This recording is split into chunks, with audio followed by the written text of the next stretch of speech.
Greetings, internets, Twitter, YouTube, everybody out there. This is the latest episode of Fighting the Void. I am, of course, Eric, and you can follow me on Twitter at GingermanEditor. And with me, as always, is Crystal over there. And you can follow her at Crystal with 3 capital I's at the end because she likes eyes for some reason. I don't know why. And joining us today as our guest is should I use your real name or should we just stick with the Twitter handle, man? You can use my real name. I don't care. Okay. Here's Lucas, and you can follow him at Illumine the Dark on the Twitters. And we are going to talk about immigration today. Now, yikes. Yeah, right. It's like the third, fourth, fifth, sixth rail of politics lately. And believe it or not, we talked about this. We had this scheduled out before all this child separation hoopla started. So we had no idea that was coming. As far I didn't have a crystal ball. I'm pretty sure Lucas didn't have a crystal ball. Maybe Crystal had a crystal ball. I don't know. Crystal ball. And so I don't know. It just happened that way. So I'm sure we'll get into that a little bit. But the intent of this is actually to be a little broader and talk about the issue from a much higher view, so we don't get bogged down in the minutia of whatever the specific current policy is and whatever frankly the freak out of the moment is. Not that we won't talk about it, but there's a lot of other issues that feed into this more than just what the specifics of what's going on at a given detention center right now.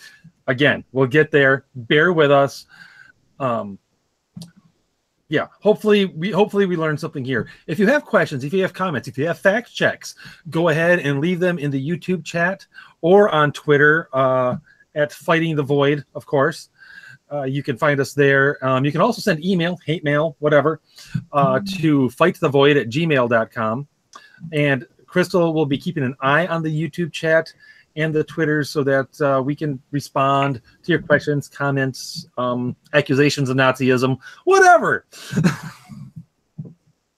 we welcome all people here. There are no walls except the firewall. So let's establish some common ground here so that we all know kind of where we're coming from. I think first and foremost, when it comes to talking about immigration, we do does everybody accept that immigration has always gone on? Any country, anywhere, there's always been some sort of immigration, right? Yeah. All right. Do we understand that any nation, whether it's this nation, whether it's Mexico, whether it's France, whether it's Nigeria, we all have the right to secure our borders and to determine who gets to come in. Yeah. Okay. That's a basic tenet of national sovereignty. If you don't secure your borders or you just like, you know what? Come, go, whatever, don't care. That's not really a sovereign nation anymore. You can still have your own rules and everything, but there's no way of knowing who's in your country, what's coming into your country is the biggest thing. Whether if you don't have secure borders, anybody can bring anything in, good or bad. Yeah. Do we agree that most immigrants, legal and illegal, are most likely good people who are just looking for a better life, trying to escape whatever crap hole they came from? Mm-hmm. Okay. Yeah. And does anybody here have a problem with legal immigration at all? Legal? Yeah. No. In principle, without getting any specific details about limits and whatnot. Okay, so I think that establishes a fair amount of common ground. Any nation, don't care which one, gets to determine who gets to come in, gets to secure its borders, and legal immigration, we're cool with. There's a process. Please follow it.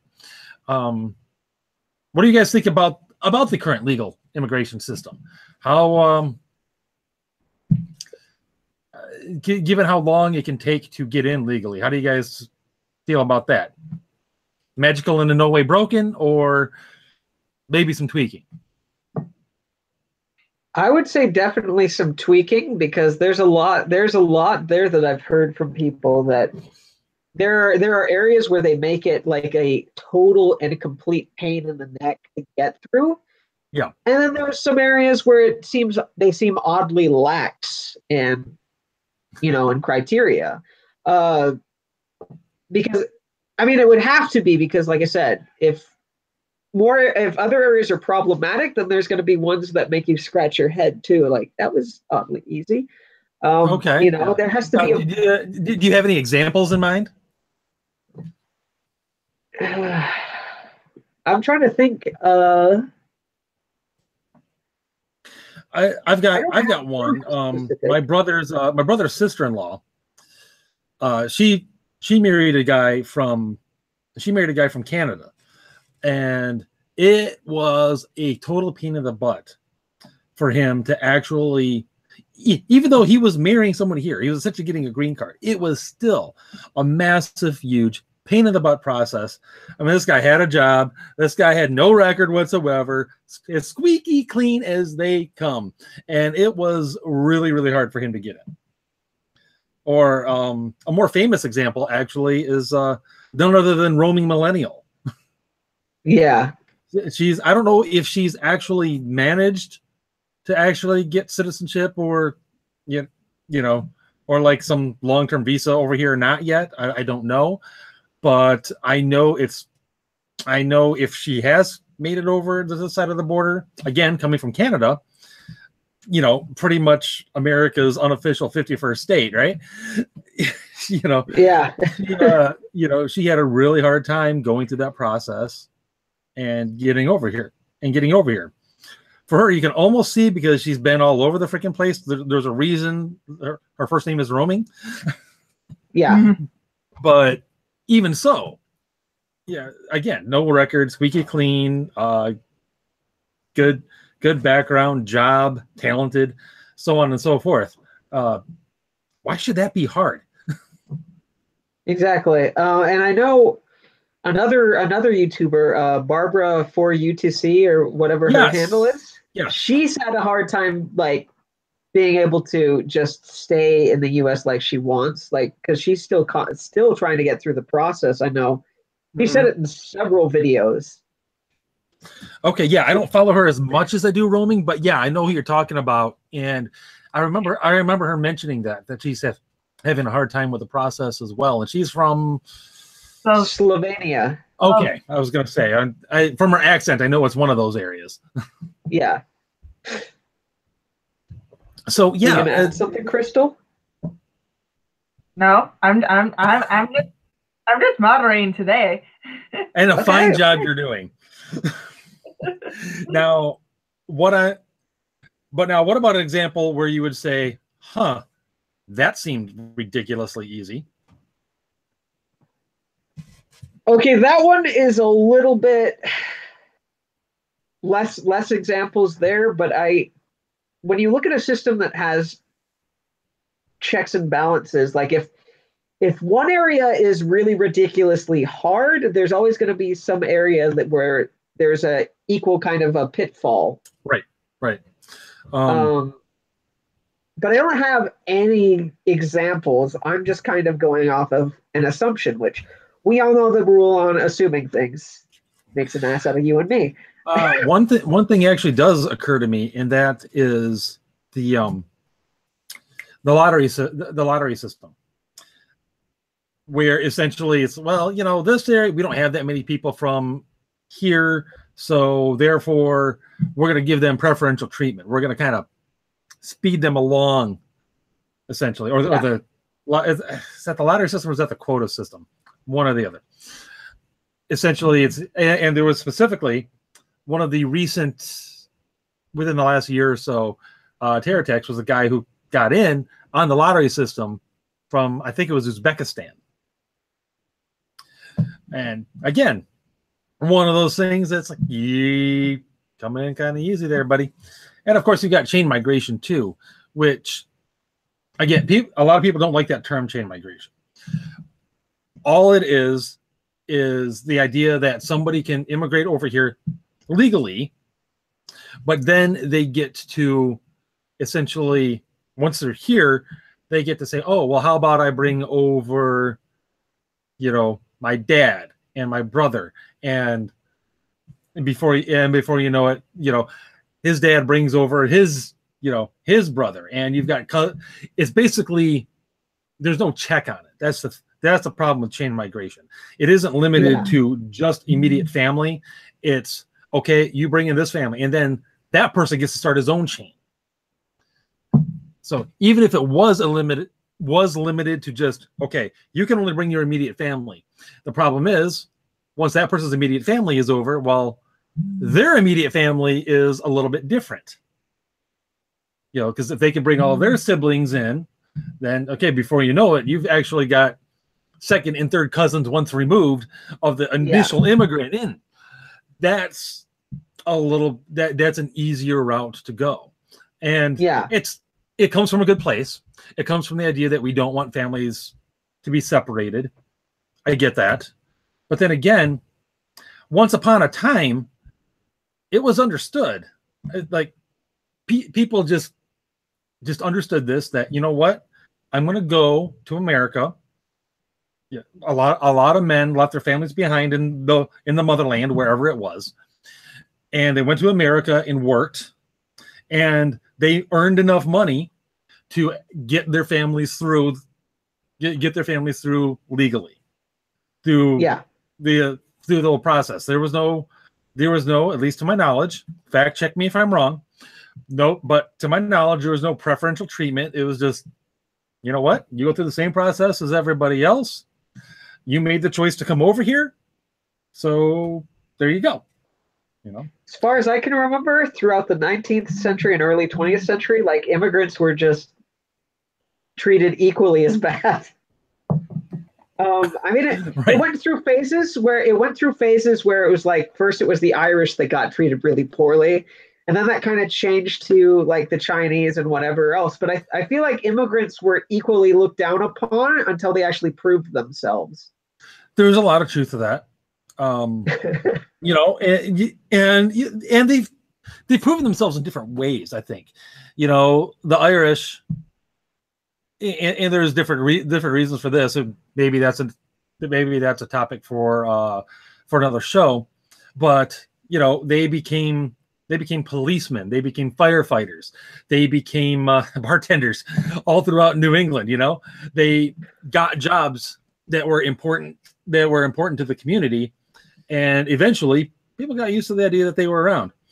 Yeah, you could easily argue that they weren't fully accepted until actually, because of course they were Irish Catholics, and you could argue they weren't fully accepted until JFK was elected, actually, because there was, of course, all of that hoopla about the fact that people saying he was going to take marching orders from the Pope or something, and all they had to do was look at his shall we say dance card and realize that he wasn't always real interested in listening to what the Pope had to say anyway. Yeah. Dance card. Anyway. Yeah. And of course, the Chinese, they built the railroads. So thank you. But as we all know, that wasn't exactly a cakewalk for them either. No. And of course, they did what anyone should do. They either got jobs doing stuff like that, or they started their own businesses. I mean, the Chinese laundromat, it's a stereotype. It's a stereotype for a reason. Same with, Chinese restaurants and everything. And you know what? The people who did that, they did pretty good for themselves. I don't know how many of them became rich or anything, but you know what? They did all right. They did, and I remember growing up, that was the thing you hear certain people complain about. Why am I struggling and living paycheck to paycheck when this immigrant goes and, gets his own business and that? I'm like, nothing's stopping you, man. Exactly. Exactly. Those guys, they came here, they worked hard, They saw an opportunity and they took advantage of it. And by take advantage of it, I mean they put themselves out there, they worked hard, and they carved out a little box of success for themselves. Exactly. Yeah. Yeah, and good for them. That's that right there. That is the American dream. Mm-hmm. Being able to come here with $5 in your pocket or less, and within a generation, you've got your own business, and you're sending your kids off to college to become engineers and stuff. That is the American dream in a nutshell, right there. Yeah. And that's one of the things that this country is all about, is being willing to welcome people who are willing to play by the rules and work and assimilate to a degree. Now, of course, assimilation is a big thing that comes up these days. Mm-hmm. And to me, it's the assimilation of people into American culture has always been unusual. Not because it's never been people have never just come into America and completely lost who they were.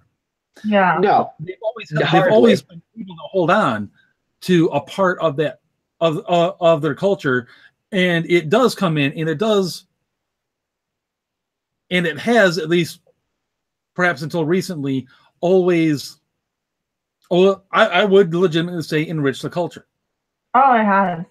Yeah. It's added to because America is referred to as a melting pot for a reason, because it's all these different people with different cultures and backgrounds coming together, but what's bringing them together and what would be considered assimilation is having shared values and a shared core belief in like the American dream and so on and so forth.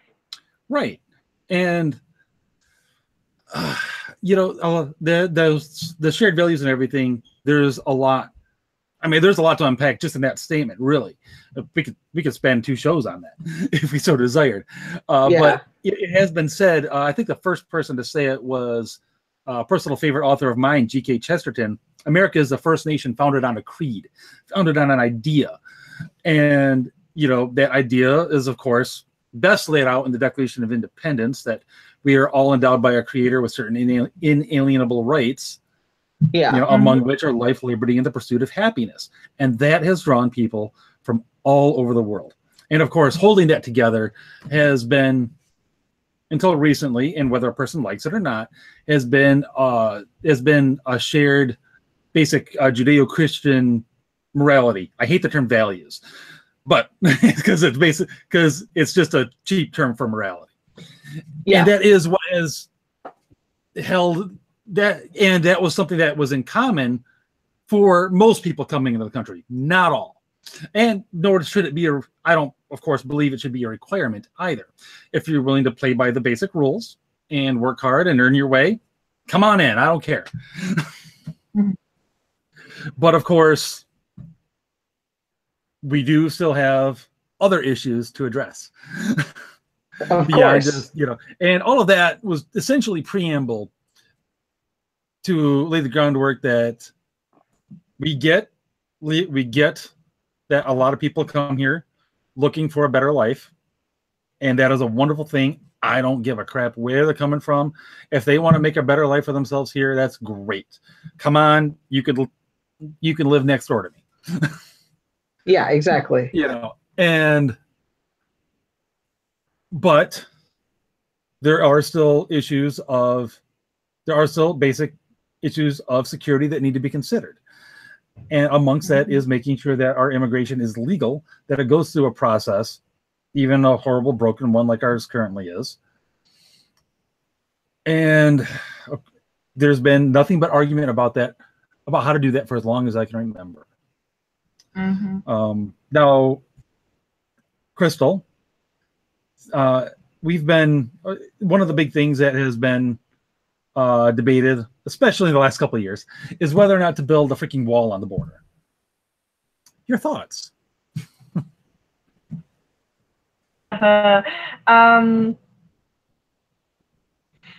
Well, I think it's definitely good to have more secured border, that's for sure. Whether it's a actual wall, it doesn't need to be a literal wall. Like we don't need to build our own wall, China, or is that even? I don't remember the name. I'm running out. I'm running out like 4 hours of sleep. Forgive me, but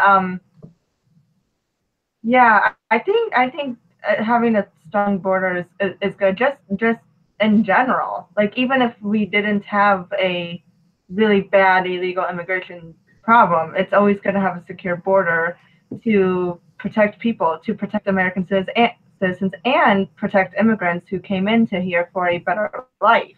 Mm-hmm. You want to protect them from anything that could potentially hurt them having a better life in the country they just immigrated to. Yeah, I completely agree with that. Now, Lucas, I'm sorry, go ahead, Crystal. Now, there can definitely be arguments about like how it's done and whatnot, but I really don't see what's so controversial about wanting a secure border. I'd say the same thing about the border between the U.S. and Canada. Like it's good to have a secure border overall, not just in the South, up north too. Not because they're trying to keep all the scary Canadians out. Has there ever been a less intimidating nation? I mean, seriously. I can't remember where I read it, but there has been some illegal immigration from Canada. Yeah, not I'm sure. Same extent as anywhere else, but definitely, I think more than you would expect from what I remember hearing a long time ago. Oh, you know what? Actually, yeah, I have seen that there are a lot of people that because of increased border security on the border with Mexico, a lot of people are essentially bypassing it, going up to Canada, and then coming across border towns there. Yeah, I actually remember seeing something about that not long ago. Yeah, and there's like no security there. So, I think Lauren Southern did a video where she's on this border town and she's just like, "Yep, the border's literally right there. I'm in Canada. I'm in the U.S. I'm in Canada. I'm in the U.S." It's like, oh, well, that's maybe not great. But so Lucas, what do you think of the merits of the wall or any other method of better securing the border? Well, I'm definitely of a mixed mind, I guess you could say. Okay. Because like personally I'd be like, well, it doesn't have to, like Crystal, it doesn't have to be a literal wall, it just needs to be more secure. But the one issue that I have is just with the overall power that the drug cartels have in Mexico. Part of me goes, maybe it would be a good idea to have a physical wall to make it harder for drug trafficking. Right. At the very least, Yeah, and the fact is that you would have more control because they'd be like, okay, there's actually a physical wall, so we actually have to go to where there isn't a physical wall so we can bypass it. Right. Or you have to go over it or under it. You got to work for it. Yeah, exactly. So at least it would be difficult for them to actually work across the border like that. Now, there are several other issues of how they could bypass it. For one, I know for a fact I've heard from a few people that up here in Portland, where I live, there's actually people related to drug cartels who live here. Oh. Yeah, so, like apparently that's a thing. I'm not terribly shocked because where I live, I'm pretty sure we've got that same sort of thing going on. In fact, I think I live pretty close to a major drug corridor. Exactly. So I'm not necessarily being ignorant to the fact. I already know they have connections here. It's been well thought out. Like any crime organization thinks this stuff out. Like, oh, they're going to do this. Well, we got this connection and this connection. That's what they always do. But having a physical wall would be a very strong deterrent for a lot of their activities, so that we're giving them a little less ability to operate, you know, with whatever nefarious things that they do. Right. No, and I totally agree with that. No. So that's the only issue that I would say, like, oh yeah, build a wall. No, build a wall. Yeah, I'm actually now a lot of people. First, let me actually, because Crystal brought up the Great Wall of China. China actually just recently said it's like, oh yeah, a wall won't give you border security. Oh, really? Why did you build that big giant wall that some people say you can see from freaking space? Why did you build that again? Maybe it was to keep out the barbarian hordes. I don't know. I don't know. I don't think it worked really well. Did you hear about those ancient Mongolian airplanes? I have. Right. They can just fly right over. They can fly right over that wall. Yep, just flew right over it, and by golly, and before you knew it, Sun Yu was fighting Mulan on the Emperor's palace, and there was no hope. No hope at all. No, see, they catapulted themselves over the wall. There were I would totally do that. I would totally be up for that ride. But I actually, we know now, thanks to Matt Damon, we know the real reason they built the Great Wall of China was to keep out the dragons. It's true. It's very true. I really like that movie, by the way, but that's just me. I haven't seen it, actually. I'm waiting for it to show up on Netflix because I really want to see that movie. I was like, is it ridiculous? Yeah, okay, so what? It looks like fun. Wait, what movie? A lot of Chinese cinema is ridiculous. Okay, Crystal, the screenwriter, doesn't know about this movie we're talking about. I am out of the loop when it comes to movies, so forgive me. Well, this time, it was actually a movie where Matt Damon shows up. I forget why he shows up. He was a mercenary or something like that. He was looking for gunpowder. Ah, okay. Well, he came to the right place, China, and bombs and stuff. Yeah. And and found out that the Great Wall was there to keep out the dragons, essentially. Not big, super massive winged dragons like we would think of. Smaug wasn't there, but they were more like oversized Komodo dragons. From what I could tell from the trailers. Oh, so the movie is called The Great Wall. Yes. Yes. Exactly. So anyway, that digression aside, I think Lucas is going to find a copy of it, or he has a pet Komodo dragon that he's going to use for demonstration purposes. I'm not sure, but yeah. So China saying that a wall doesn't help with border security, I don't think they get to say that. I'm just saying. And a lot of people say, well, Israel's wall didn't really work, when they built the wall to separate out the West Bank and whatnot. And you know what? It did, actually. Terror attacks really went down after Israel built their wall. And see, I totally have a copy of it, like right here. I knew you were doing that. Well, I wasn't going to do it until you said that. And I'm like, well, crap, I better get that copy of it. Well, here it is. And there you go, your Matt Damon starring CGI cheese fest that frankly looks like a good time. Honestly, it does. I mean, a lot of people were saying that it was like an attempt to whitewash stuff. For the love of crap. That's Chinese. It's a Chinese-made movie. Like, most of the people in it are Chinese. All they have is like Matt Damon. William Dafoe is in this as well. Oh, yep. Like, on the cover. There's literally just those two, and I don't know who the third person. Pedro Pascal. He's the other white European guy. Okay. Well, we're gonna have to do a whole different episode actually on. I was just explaining. Yeah, we're gonna have to do a whole thing on this whole cultural appropriation, whitewashing shenanigans.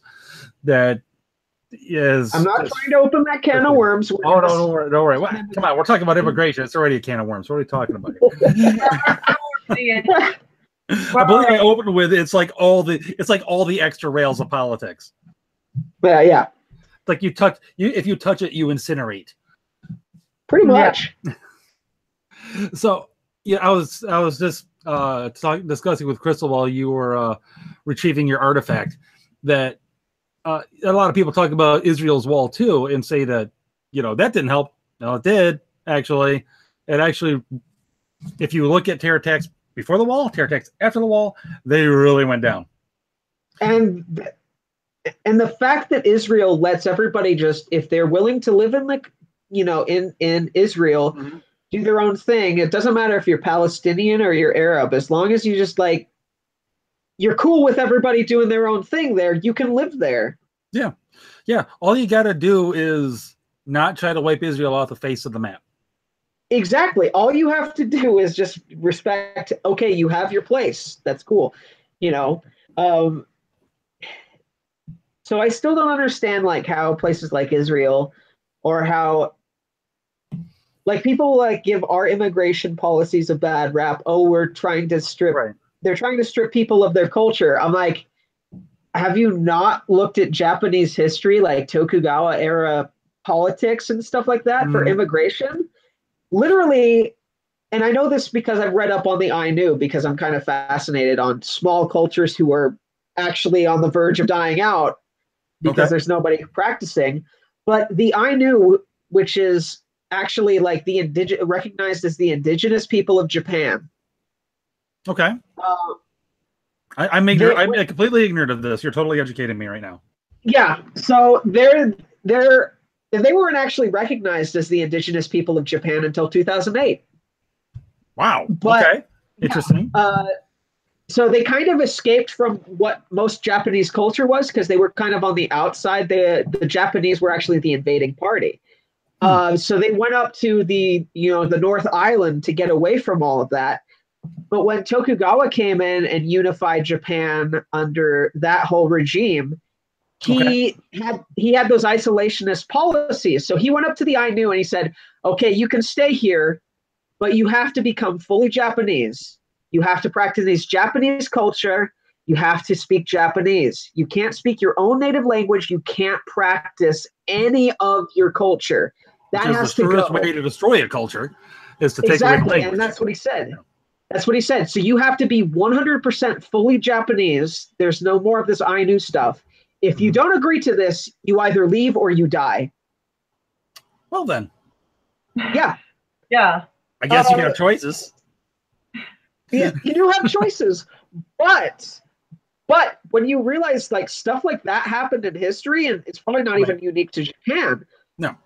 How is our immigration policies plights against humanity or whatever else? We let in literally hundreds of thousands. If I should actually look up how many we let in a year. I should have looked that up before we even started the show. Let's see here. Let's see here. How many immigrants to U.S. in 2017? Yeah. Since 2018 isn't done yet. Let's see what the Google says. Effects on immigration today. So, Center for American Progress, they'll probably include illegal immigrants in the thing, but maybe they'll split it out. We'll find out. It'll be fun. Maybe. If the page loads. There we are.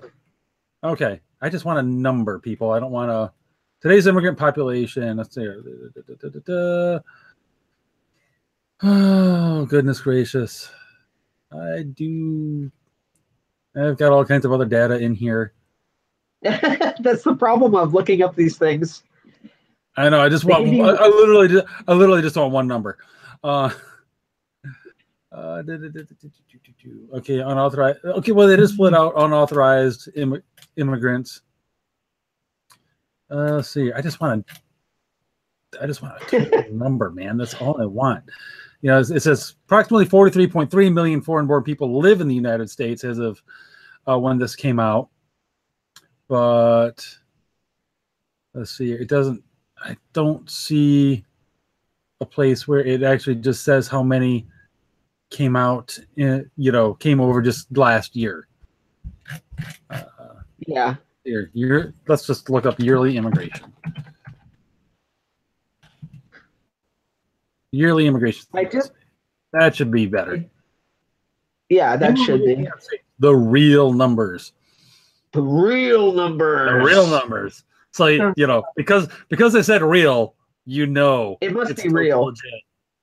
Yeah, totes legit, people. This is from 2007, so it's going to be older, but okay. Oh, great. I got to download a flipping fact sheet. Fact sheets. Who needs those? Open. Sorry for everybody watching at home. This is I'm sorry, this is tedious. If I had a post-production, I'd scrub this in post, but I don't, so deal. Let's see here. Okay, from 2002 to 2006, apparently, all new lawful permanent residents is over 1 million. Yeah. So it says there were a large portion. Frankly, that almost seems low, but I could be wrong. Yeah, that does seem a bit low. But so over 4 years, 1,021,884 legal immigrants into the country. So, hey, that's pretty good still. Even if that number has gone up or down, I honestly don't know off the top of my head. Oh, well, you know what? Actually, I bet you those numbers are right because it's right after 9/11. Probably, yeah. Yeah. And that was a. Yeah, as I was reading and everything, I did read that there was a bit of a dip in immigration after 9/11. I think both from people not being interested in coming here and from tighter restrictions on the borders. Yeah. Yes. So I think I'm sure that is legit. So, but still, even when we're being restrictive, even when we're clamping down, an average of 250,000 a year, not too shabby. I think that's pretty welcoming. Yeah, it's pretty welcoming compared to Australia, for example. I actually had my friend Kylie on an earlier episode of this podcast, and she lives in Australia, and we were talking about some of the political culture there, and they have extremely restrictive immigration policies. They don't even let them when people, because Australia is an island, right? So if people are going to try to illegally immigrate there, they're getting on a boat. It's like people coming here from Cuba. Well, they don't even let them onto the mainland. They're like, see this craptastic island over there with the tents? You either go home or you go there. We don't care. And from what she was saying, the conditions there are pretty craptastic. So again, yeah, you're doing too bad overall. Now, of course, with any sort of border security, there's always going to be issues. Always. Whether there's a wall or not, people are going to try to get over it. People are going to try to get under it. That's another thing that Israel can actually bear witness to, and that's the fact that bad people will try to dig tunnels under your wall and smuggle in terrorists and all kinds of other things. Exactly. Actually, another fine example of a wall for security purposes. It's called the border of North and South Korea. Yeah. The most fortified place on the face of this planet. And, I remember years ago, they actually uncovered that the North Koreans had dug tunnels underneath the wall well into South Korean territory. And that, but you know what? At least you got to work for it. At least you have to work for it. And if we're talking about North Korea, I think a lot of those tunnels were probably built by people who wanted to get out. Not try to. Those were military tunnels. They were designed. Oh, they were. They were designed in case they wanted to attack. Yeah. Oh, okay. Yeah. Oh, yeah. Yeah. People forget a lot of the stuff that North Korea's done and been caught planning on doing. I remember, I think it was, I can't remember. It was either late during Bush or early during Obama. They actually shelled the South Korean island. Oh, No wow. joke. Yeah. It was a one-off thing, and they've attacked South Korean ships doing like military exercises and stuff. Oh yeah, really bad. But again, separate episode. Separate episode. This is why having a memory is really important when discussing political issues. Yeah. People completely forget about this stuff. Yeah. Yeah, and amongst things that people forget about, getting back to our own immigration issues, people keep talking about, a path to citizenship for the current people that are here illegally, which is anywhere between 11 and 13 million, depending upon who you talk to. And, a lot of people just want to give them amnesty, say, boom, you're a citizen. There you go. Send them on their merry way and give them voting rights, tax a paycheck, so on and so forth. Yeah, we've done that before. Reagan actually did it way back in 1986. Reagan, yes. It was part of a deal. The whole thing was the whole package deal, as I understand it, was we're going to grant amnesty to basically whatever illegal aliens show up and say, yeah, we came here illegally, but we really love some of this amnesty you're offering. And in return, there was going to be increased border security, and there was going to be massive restrictions on employers who employ illegal immigrants. Like they were going to get the book thrown at them. Well, just shy of 3 million illegal aliens showed up and said, "I'd love some of this amnesty," and said, "Okay, cool. Here you go. Here's some amnesty for you."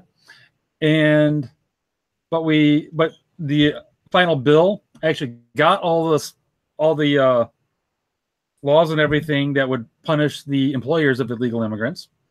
It took all of that out. The final bill did, and guess what? We never got. We never got a lot of that increased border security we were supposed to get. So it was the bill was a major bust. Yeah. And that's why Republicans have been so big on, no, we don't really want to address what to do with the illegals that are already here until we get a wall or some sort of seriously beefed up border security. We don't want, it's like, no, we've played this game once before and we got burned. So we're not going to do it. Now, do I honestly think that the Republicans have any interest in building a wall? No, I don't. I don't think either party has a lot of interest in solving this issue because campaign money, people. Yeah, they do the whole political thing. They never like being of a solid opinion when it comes to things that might give them negative PR or stuff like that. They're always great about having a definite opinion when they're in the opposition and they can use it to raise money. When it comes to actually they have the power to do something, yeah, all of a sudden we're worried about the PR. Yeah. Which is why I hate politicians in general. Yes, exactly. And of course, the Democrats don't have any interest in this because in addressing this. One, again, campaign money, and two, most illegal immigrants and most immigrants in general have a tendency to vote Democrat. So they're like, voters. Yeah. And of course, and of course, this is also why voter ID laws and everything are so are so opposed. Because, hey, if there's no voter ID law, if there's no way of checking, literally anyone can go. Literally anyone can go and throw their name on and pull the lever. It was like, yeah, and in fact, they've been quite explicit about this now in California. They've been open about it. They even recently. There was I can't remember if it was the state government or if it was one of the cities that openly appointed an open illegal immigrant to a government position. It was like, okay, that makes sense. It's California, man. What are you gonna do? That's true. Now, of course, we're actually getting close. So I think we should shift to addressing the current crisis just a little bit. Yes. Yeah. So let's do that. We've got about 15 minutes or so left. So we should get into that, since that is the topic du jour right now. Yeah. All right. So we all know roughly what's going on. People are showing up at the border, and people, if they show up with kids, the adults are being put in one place for detention to process a legal case, and children are generally being put in another. I don't think this is happening in every case, but it seems to be happening in enough. And this has been a huge hoopla now for a couple of weeks. Lucas, what have you seen with this? I've seen only a few things where, like, I have friends that are talking about it. Generally, they're talking about, like, what kind of monsters are really cool with, parents being separated from kids. And then there's those articles that all share that same picture of the one little girl crying, which I read an article where the father of the child was going, actually, like, the little girl, she was never actually separated from their mom. They're together. They're fine. Which I read that article. I'm like, almost seems like that picture is a little manipulative then. Yeah. And actually, the border control agent who was there, he wound up speaking out. I was like, yeah, that's not what happened. And this woman had actually already she had already illegally entered the country once and been deported. Yeah. And then she shows up claiming asylum, and it's like, you're an economic immigrant. You're not even claiming, you don't even have asylum status under, like, the extremely broad definition of legit asylum that was prevalent in the Obama administration, which included you're fleeing domestic abuse. Which, why you can't just go to the next town over, I don't know. But yeah, exactly. It's like, let's just say, for sake of argument, I was suffering domestic abuse. I don't think I would need to flee to Canada to get away from it. It's like, there are plenty of other places you could go to get away from that. Lots closer. Yeah. Just saying, because that's been another thing that's come out with, us kind of tightening the asylum policy again, to where it's like, no. You don't get to claim it for economic reasons. You don't get to claim it for, because you're fleeing domestic abuse, because your home life sucks. No. That's not asylum. You can still want to come here and make a better life for yourself, but there's a legal port of entry over there. Please apply. Yeah. And otherwise, go find some family members in the next town over, man. Come on. Yeah. I understand the governments in these places suck, and they're not likely to help. I grant you that. But there's other places to go. Yeah. To try to use that as your get into America free card. Yeah, I feel for you. I sympathize. If it's legit domestic violence, I really do. But that doesn't automatically grant you a right to come here. Yeah. That's why churches send missions to all of these countries and all of these faraway places, like, constantly. Yes. They are there to help you find them.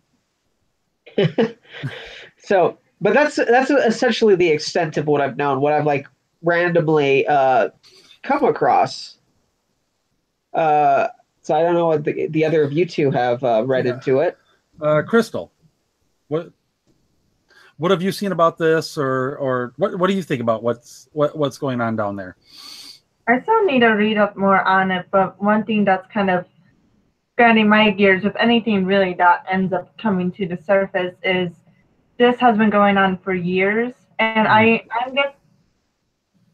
a little frustrated that this was going on even during the Obama administration.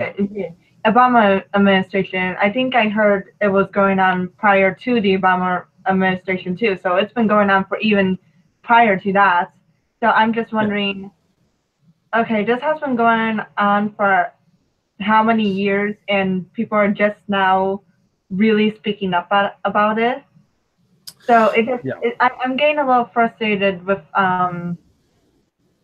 the moral outrage when this hasn't even really been a secret for decades. Yeah. Right. Now there's been a lot of confusion over that. Now, I actually just brought up one of the articles I was looking at, and I want to make sure I get this right because this is important. Now, the relevant laws, they were actually passed back during the Bush administration, and I'm actually trying to find out exactly what the laws were.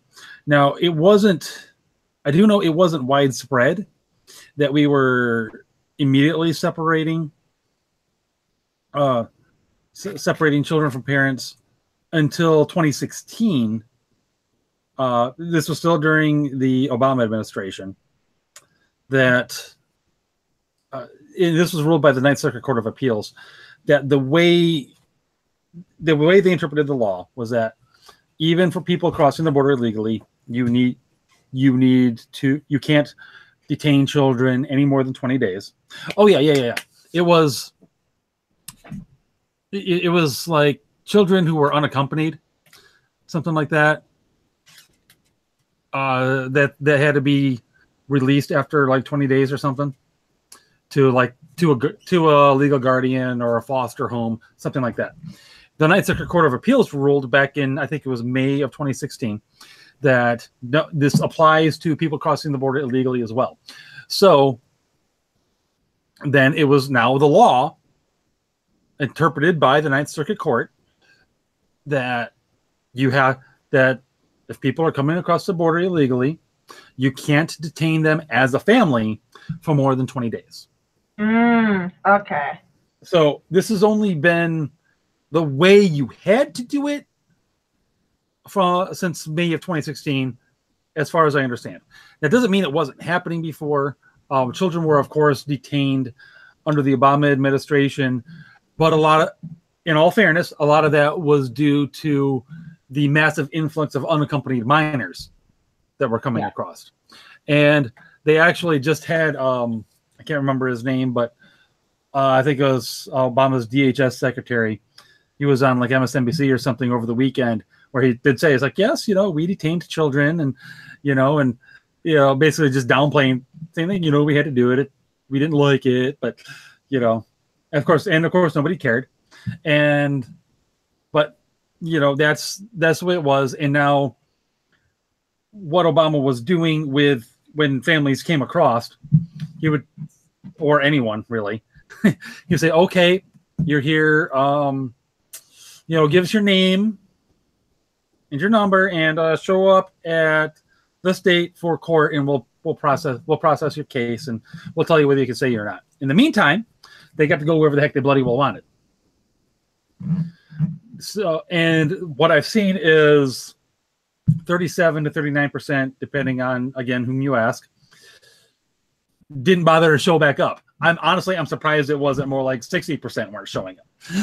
But yeah, so those 60+% that did, good for you. Honestly, you're probably a person that I want here. You're probably a person that's okay to be here. In all honesty, you still need to go through legally, but I have no specific problem with you because you're clearly not trying to hide. Yeah. If you're that other 37 or 39%, not so much. Not so much. And of course, that is exactly how you get a whole bunch of illegal immigrants in the country who may or may not have good intentions. They those 37, 39%, honestly, most of them probably still had perfectly good intentions. They're just afraid of getting sent back to whatever crap hole they came from. Yeah. I understand that. You still need to play by the rules. Yeah. It really is that simple. If I go to your country, I'm gonna play by the rules. If I go to I don't know, say Singapore, harkening back to the Clinton administration, and vandalize a car, I know I'm gonna get my back whacked with a cane a whole bunch of times. You know, Yeah. play by the rules, man. Play by the rules. You don't get burned. It's really that simple. And oh yeah, don't pee in an elevator in Singapore either. That's they don't like that. They actually have detectors in the elevators. I'm not joking. How did that happen where they need that? I don't know, but we should really ask Chicago. Honestly, I'm more concerned as to how many times that's happened to where they actually put detectors Apparently, it happened enough. If it was happening often, you would have put detectors in there to determine if you know what? I'll bet it used to happen often. I bet it doesn't no more. It used to, not no more. Not no more. Yeah, yeah. People don't like the Singapore cane. No, I don't think I would. I would be no fan. I would pass. Yeah. I would pass. Hard pass on the cane and anything that leads to the cane. Yeah, absolutely. So, it's just an example of the fact that if you go to another country, I suggest you know the rules as best you can and you play by them. Generally, you play by the rules well enough just by not being a dick. Yes. And that's pretty much the case anywhere you go. Yeah.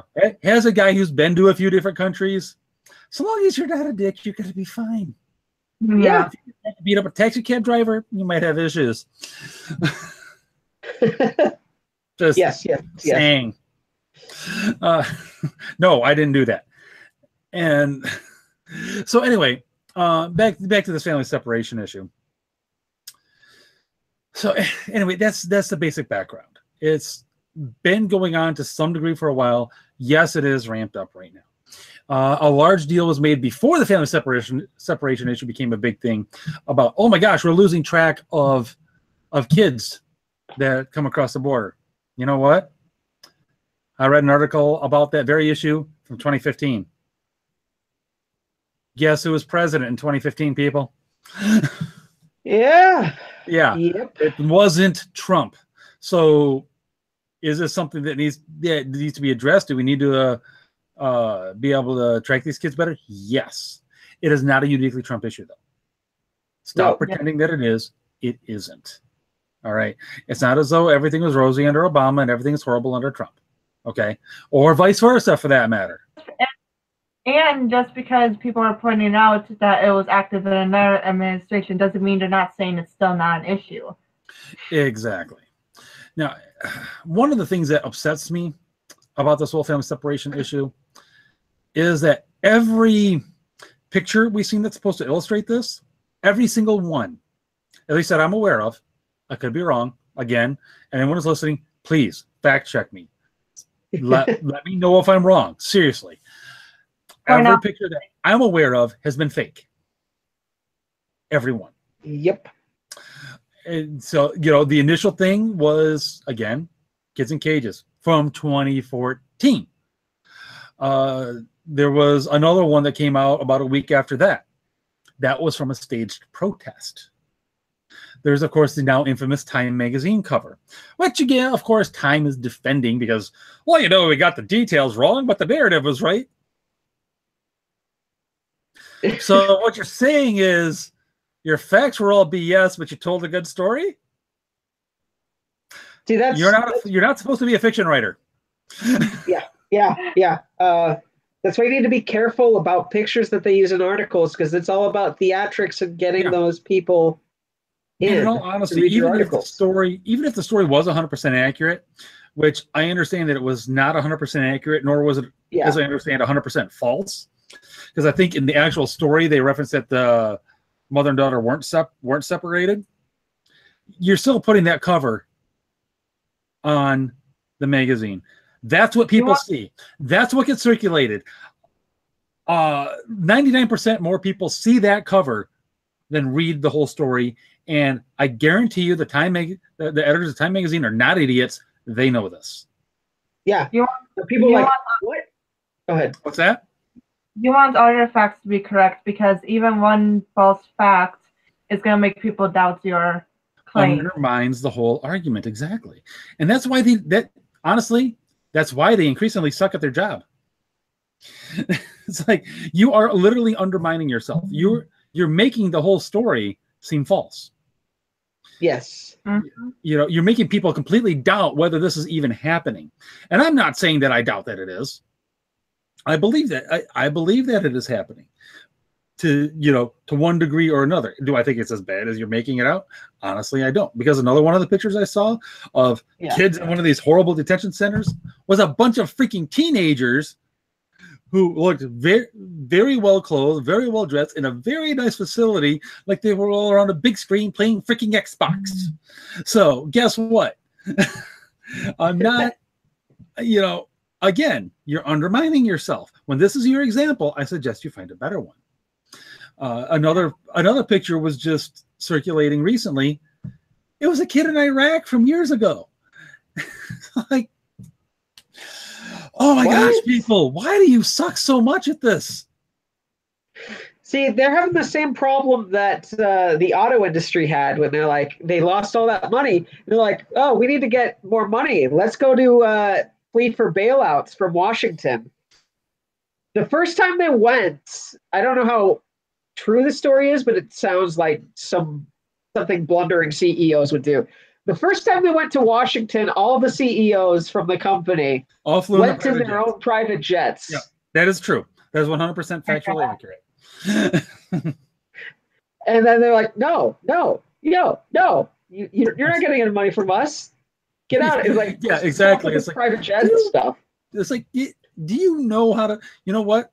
I don't know if we should invoke him given recent events, but a trick I learned on the Cosby Show. No, it didn't involve drinks or pills. Okay. It involved it involved wardrobe. Whenever he went, okay, maybe that's not the best example either. Okay, whenever he went to go buy a car, he always dressed like he was a guy making $25,000 a year. Yeah. So he could talk him down to a good deal every time. Now, of course, that got instantly undermined as soon as somebody new walked in and said, "Why are you dressed like that?" It's like, you've got sweaters that are worth more than I make in a week. What are you doing? It's like, oh, well, there goes my good deal. There goes my good deal. It's like, you pay it if you want to make an argument. You want to reach a certain thing, you got to pay attention to the whole package you're presenting people. Yeah. Now, of course, maybe this isn't the best example, actually, because in that old Dr. Huxtable was lying. But, you know. It's true. Still, pay attention to your whole package and make sure you're factually accurate. Kind of like one of the things I saw when, you know, they was supposed to undermine the whole concern about illegal immigration was on it was an Adam Hates Everything video. And the thing that stuck with me about that was, you know, it's like it's not a one-way street. It's more like a revolving door. People come across the border, they make some money, they go back and visit their families and whatnot. And, you know, it's like they come and they go. I'm like, you realize you're literally pointing out how unsecure our border is. Yeah. You are actually making the argument for me. Yeah. You twit. Your argument, it doesn't prove what you want it to prove, man. Exactly. If any country's border where you can easily go in and out without any sorts of legal action, this is not a good thing. Legal participation, that's very, very, very, very concerning. Because if you can go in and out, what's coming in and staying? What's coming in, exactly. And honestly, we're about close to having to wrap up, so we don't have. Honestly, we may need to do a follow-up episode on this because we didn't have a little time to get into what are we actually worried about. Short version: drugs and terrorism. But you know, Lucas, you'll have to come back and we'll have to do a follow-up episode here.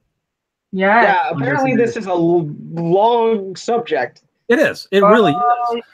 And I mean, we didn't even really get as much into the family separation issue as I would like. In short, do I like the idea of family separation? Honestly, no. I really do not.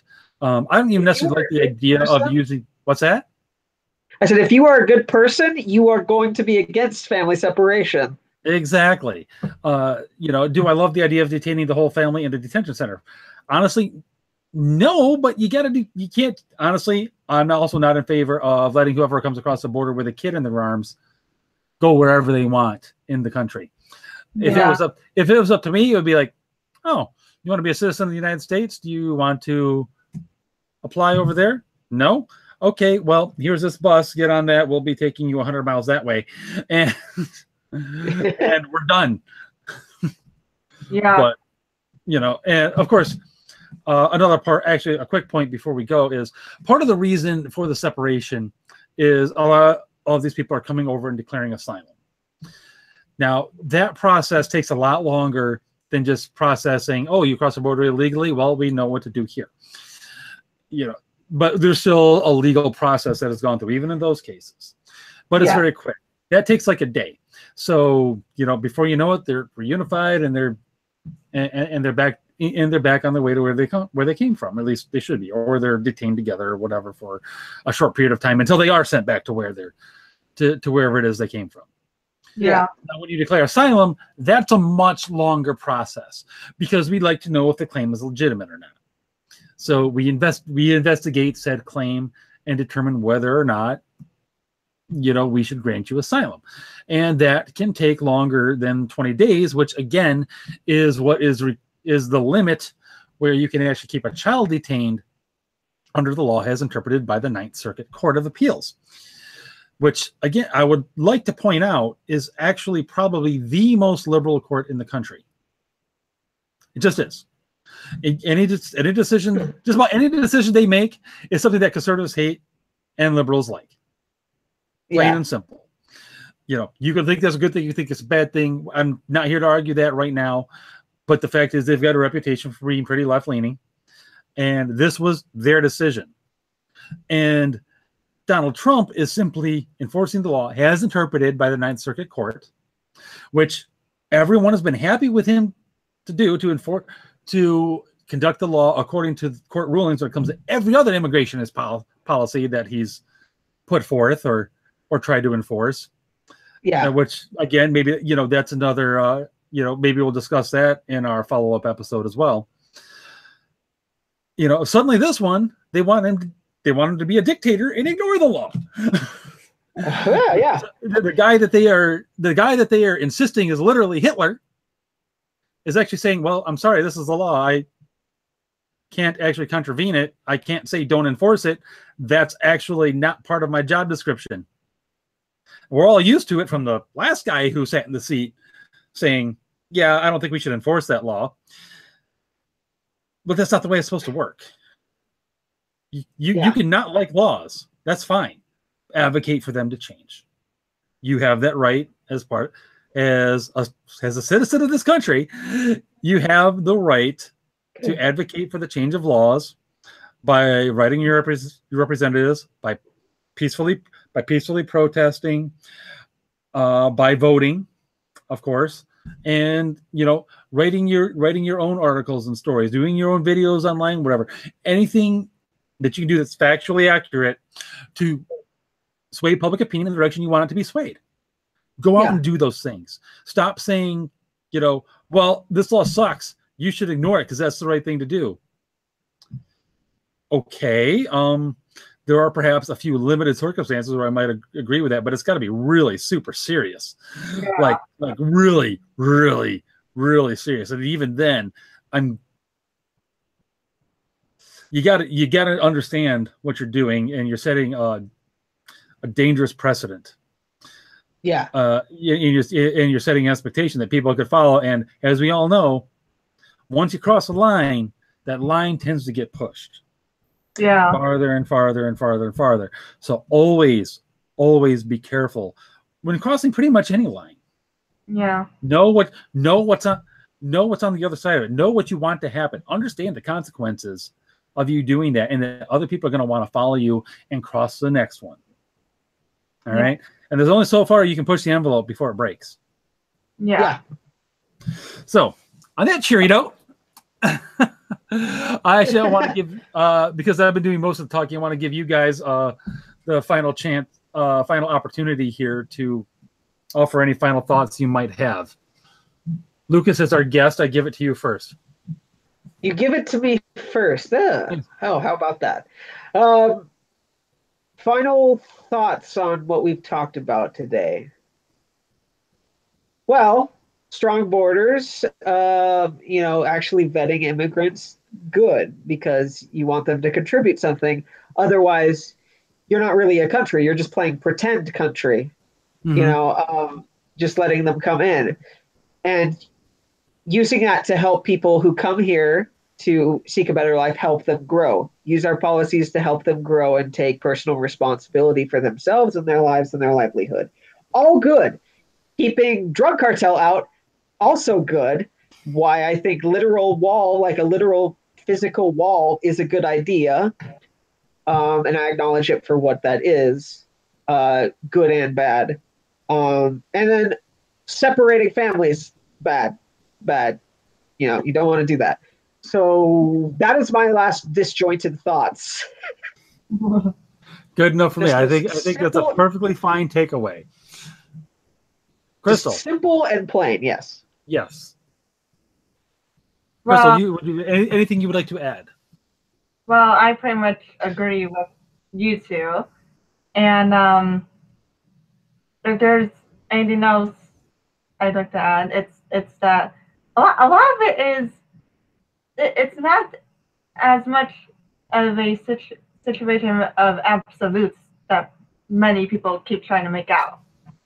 It's a lot of in between of like assimilating, but also keeping some of your culture and heritage with you, and and not being a pain in the dupa country to get into, but not being a revolving door. Because again, if you can just walk in and out of your country like into any country like a revolving door, that is a problem that the country needs to look into. Because you don't know what's going in and what's going out. No, exactly. And that, of course, is the primary concern when it comes to securing the borders. So, again, we're going to have to do a follow-up episode on this in a few weeks' time. And Lucas, thanks a lot for coming on, man. Oh, no, thanks for having me. Yeah, it's been a blast. And I can't wait to do it again. And we'll have to have you on as well to do maybe a little cultural appropriation and whitewashing fun talk. Woo-hoo! Nice. Yeah, so bring the popcorn for that one, folks. Sure to be. What's that? A special thanks to Lucas for actually even bringing up this topic to discuss on the show. Yes, completely agree. And so once again, everybody, thank you for showing up to Fighting the Void this week, and look for us again in a couple of weeks. We're going to be having another guest on, and we're going to be discussing, I believe, some issues having to do with Israel and Palestine. So another rip-roaring good time. So look for that in about 2 weeks' time, and we will see you then. Again, keep fighting the good fight out there.